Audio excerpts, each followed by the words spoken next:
Parts of noun के बाद हमने आपने अध्ययन करना है फंक्शंस ऑफ नाउन।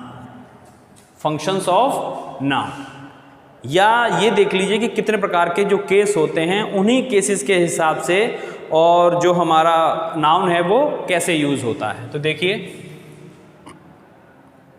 4 प्रकार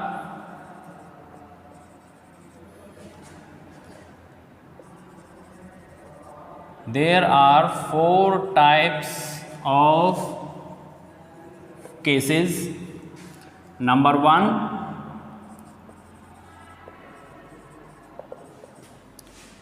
subjective case. Number 2, objective case. Number 3, vocative case. Number 4, possessive case. ठीक, केस क्या होते हैं? ये होते हैं हमारे कारक। सब्जेक्टिव केस का एक और नाम होता है, जैसे किसी का नाम कृष्णकांत है और घर पे उसको क्या कहते हैं? किष्णु कहते हैं। तो इसी प्रकार से इसका नाम है सब्जेक्टिव, तो इसका घर का नाम क्या है? Nominative case. बोलते क्या हैं? कर्ता कारक। बोलते क्या हैं? कर्म कारक। बोलते क्या हैं? संबोधन कारक। बोलते क्या हैं? संबंध कारक। ठीक है, ध्यान रखेंगे। अब देखिए आपके सामने मैं एक सेंटेंस लिख रहा हूं।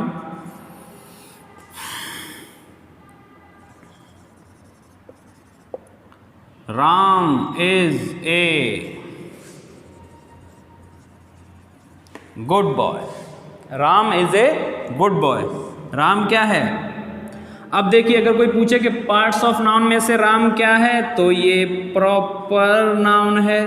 और कोई बोले इसकी प्लेस ऑफ वैल्यू क्या है? What is the place of value of Ram? Math वाली प्लेस वैल्यू नहीं, इंग्लिश वाली प्लेस ऑफ वैल्यू। तो राम क्या है यहां पे? सब्जेक्टिव केस में है। राम सब्जेक्टिव केस में है। यहां पे एक और सेंटेंस लिख रहा हूं मैं।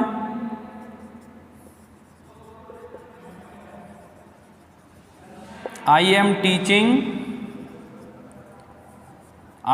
टीचिंग राम। जो राम ये हैं वही राम ये हैं। यहां पे इनका पार्ट्स ऑफ पूछे तो प्रॉपर नाउन है, और कोई पूछे कि प्लेस ऑफ वैल्यू अब क्या है, तो आप कहोगे कि यही राम है, यही राम है। तो यहाँ पे क्या, कैसे? अरे बिल्कुल है। यहाँ पे इनका क्या है? फंक्शन। यहाँ पे इनका फंक्शन ऑब्जेक्टिव केस का है। शुरुआत हुई है राम से तो सब्जेक्टिव मीन्स नॉमिनेटिव, और एंड हो रहा है तो ऑब्जेक्टिव कर्मकारक। सब्जेक्टिव ऑब्जेक्टिव देख लीजिए। Boys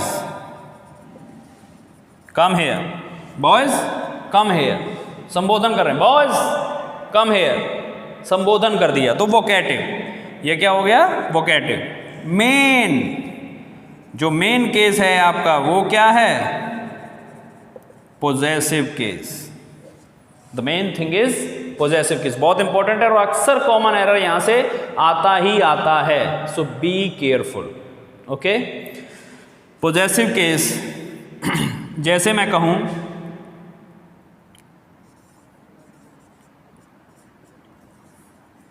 pens cap,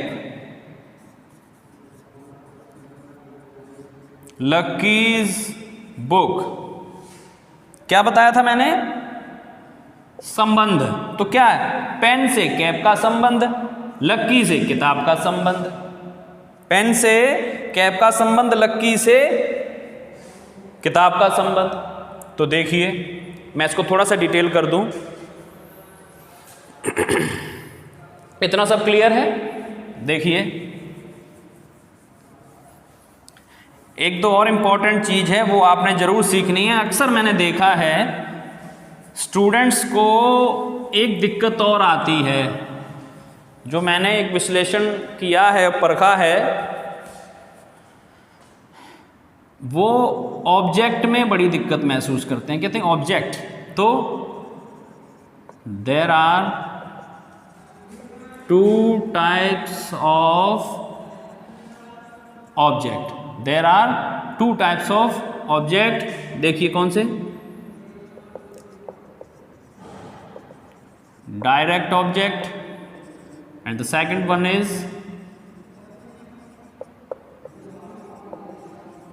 indirect object. Direct object and indirect object. कई बार क्या होता है कि हमारे एक वाक्य में एक से अधिक ऑब्जेक्ट पाए जाते हैं, तब हमें बड़ी समस्या आती है कि इसमें से कौन सा डायरेक्ट ऑब्जेक्ट है, कौन सा इनडायरेक्ट ऑब्जेक्ट है, या ऐसा कोई हमें सूत्र मिल जाए जिससे हम ये पहचान जाएं कि ये डायरेक्ट ऑब्जेक्ट है, ये इनडायरेक्ट ऑब्जेक्ट है।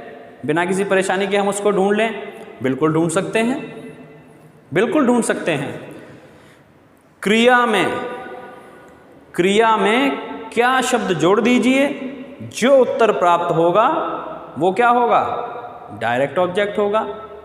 क्रिया में किसको जोड़ दीजिए, उत्तर जो प्राप्त होगा वो इनडायरेक्ट ऑब्जेक्ट होगा। डायरेक्ट ऑब्जेक्ट निर्जीव, इनडायरेक्ट ऑब्जेक्ट सजीव। देखिए let's see, to types of object, direct object, indirect object. Note कर लीजिए, नोट करके लिख लीजिए। क्रिया में क्या शब्द जोड़ने पर जो उत्तर प्राप्त हो उसे डायरेक्ट ऑब्जेक्ट कहते हैं। प्रायः ये निर्जीव होते हैं। दूसरी बात, क्रिया में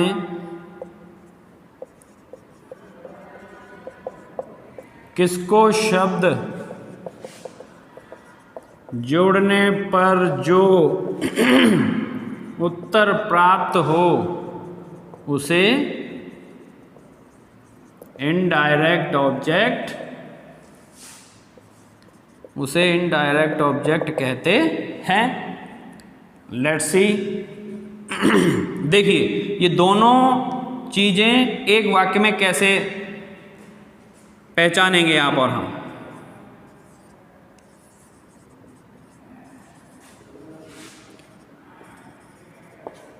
I gave him a pen, I gave him a pen। और मैंने क्या कहा, क्रिया में क्या शब्द जोड़ो, क्रिया है गेव, दिया, क्या दिया, क्रिया है गेव, दिया, तो क्या दिया, पेन दिया। क्या दिया, पेन दिया। तो क्या शब्द लगाने से आंसर मिला, क्या मिला, पेन मिला। तो ये क्या हो गया, ये डायरेक्ट ऑब्जेक्ट हो गया। अब क्रिया में किसको शब्द जोड़ दो, दिया, किसको, हिम, उसको। तो ये क्या हो गया, ये हमारा इनडायरेक्ट ऑब्जेक्ट हो गया। कोई दिक्कत? तो क्या करेंगे आप, ऐसे 10 वाक्यों का निर्माण करेंगे जिसमें 2 ऑब्जेक्ट दिए हों और आप अपने विवेक से उसमें बताएंगे कि ये डायरेक्ट है, ये इनडायरेक्ट है। Practice makes man perfect. और ख़ासकर इंग्लिश में तो प्रैक्टिस बहुत ज़्यादा ज़रूरी होती है। प्रैक्टिस करेंगे तो चीज़ें आपके पास रुकेंगी, प्रैक्टिस नहीं करेंगे चीज़ें आपके पास नहीं रुकेंगी। ये हो गई हमारी ऑब्जेक्ट की बात।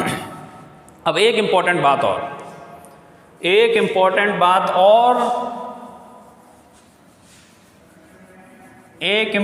बात ये है कि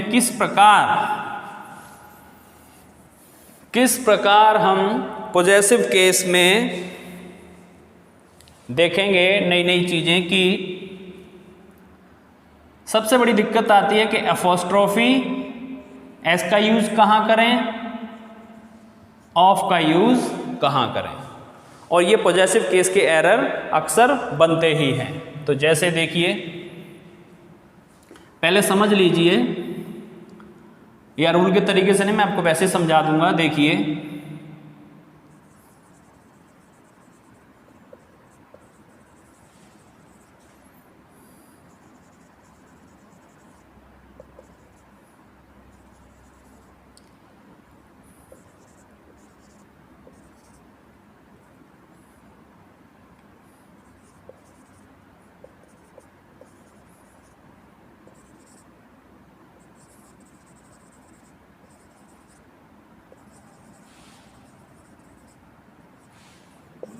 आगे देखिए, ये मैंने 4 आपके सामने एक तरह से कह लो कि फ्रेज लिखे हैं। तो Radha's house, Lucky's pen, pen's cap, book of Rakesh. बता सकते हैं कि कौन सा सही है कौन सा गलत है? इनमें से आप बता सकते हैं कौन सा सही है कौन सा गलत है? पहले सही और गलत का निर्णय कर लें एंड देन देखेंगे कि इसके पीछे क्या है। देखिए, Radha's house absolutely right, Lucky's pen absolutely right, pen's cap wrong, book of Rakesh wrong, बिल्कुल गलत। कैसे? देखिए, सिंगुलर नाउन है, अगर आपके पास सिंगुलर नाउन है और लिविंग थिंग की बात हो रही है, सिंगुलर नाउन है, लिविंग थिंग है, तो आप उसमें अपोस्ट्रोफी एस का यूज करेंगे। तो आप उसमें अपोस्ट्रोफी एस का यूज करेंगे। तो सिंगुलर नाउन और लिविंग थिंग, तो राधा सिंगुलर है, लिविंग थिंग है, तो हमने क्या किया? अपोस्ट्रोफी एस का यूज किया, अपोस्ट्रोफी एस का यूज किया। दूसरी बात, लक्की भी सिंगुलर है, लिविंग थिंग है, तो हमने अपोस्ट्रोफी एस का यूज किया। दूसरी बात, सिंगुलर नाउन हो, नॉन लिविंग थिंग हो, नॉन लिविंग थिंग हो, तो क्या करेंगे? देखिए, पेन और कैप, तो हमने क्या किया यहाँ पे नाउन हो तो अपोस्ट्रोफी एस का यूज ना करके ऑफ का यूज करेंगे। किसका? ऑफ का। तो क्या हो जाएगा? तो होगा cap off the pen, cap off the pen, यानी पेन का ढक्कन या पेन का कैप। फिर आगे, बुक ऑफ राकेश है, और राकेश क्या है? लिविंग थिंग है, तो क्या होगा इसका? राकेश बुक होगा, राकेश बुक होगा। तो लिविंग थिंग और नॉन लिविंग थिंग का कॉन्सेप्ट है बेटा जी यहाँ पे, ये आप बड़े ध्यान से देखेंगे। अब प्रश्न ये उठता है कि ये बात सिंगुलर की हो गई, अगर कोई नाउन ऐसे हैं, अगर कोई नाउन ऐसे हैं जो क्या हैं? अपने आप में प्लूरल हैं, जो अपने आप में क्या हैं? प्लूरल हैं। प्लूरल नाउन हो तो प्लूरल नाउन हो और उनके अंत में एस लगा हो, उनके अंत में एस लगा हो, तो सिर्फ अपोस्ट्रोफी का ही यूज करेंगे, सिर्फ अपोस्ट्रोफी का ही यूज करेंगे। जैसे देखिए, जैसे मैं कहूं बॉयज, बहुत सारे लड़के, लड़कों का हॉस्टल, लड़कों का हॉस्टल। आप ऐसे नहीं लिख सकते, ये बॉयज अपोस्ट्रोफी एज हॉस्टल, तो ये सेंटेंस आपका गलत हो जाएगा। या आप ये कह लीजिए कि कभी भी डबल एस नहीं आएंगे अपोस्ट्रोफी के साथ। ठीक, आगे देखिए, अगर ऐसा हो जाए, अगर आप लिखते हैं कि बॉयज हॉस्टल लड़कों का हॉस्टल, और अगर आप ऐसे लिख देते हैं बॉयज हॉस्टल, तो ये लड़कों का नहीं रहा, ये एक लड़के का रह गया। एक लड़के की सेंस इसमें से निकल के आएगी जो कि हमारा गलत माना जाएगा। तो क्या किया जाए, प्लूरल है तो सिर्फ अकेली अपोस्ट्रोफी का ही यूज करेंगे।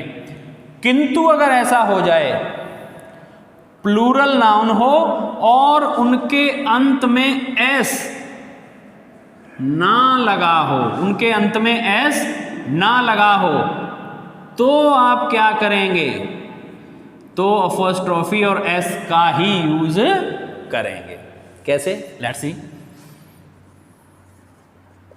मेंस क्लब, मेंस यानी MEN मैन, मैन का प्लूरल मैन, मेंस क्लब हैं तो बहुत सारे आदमी, किंतु एस से तो एंड नहीं हुआ तो हम अपोस्ट्रोफी और एस का ही यूज करेंगे।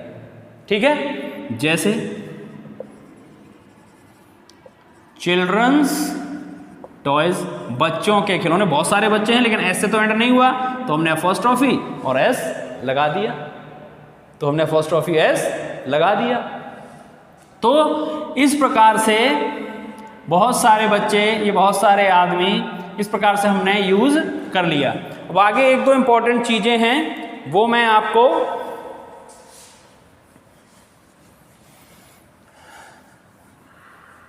इसके पश्चात हमारा वोकैब सेक्शन चलेगा, इसके पश्चात हमारा वोकैब सेक्शन चलेगा, लेकिन थोड़ी सी समय की कमी है तो अगली क्लास कल होगी। तो इसी के साथ आप अपना ख्याल रखेंगे और अच्छे से नोट्स प्रिपेयर करेंगे। किसी प्रकार की कोई दिक्कत होगी तो आप मुझे कमेंट करेंगे। जय हिंद, जय भारत।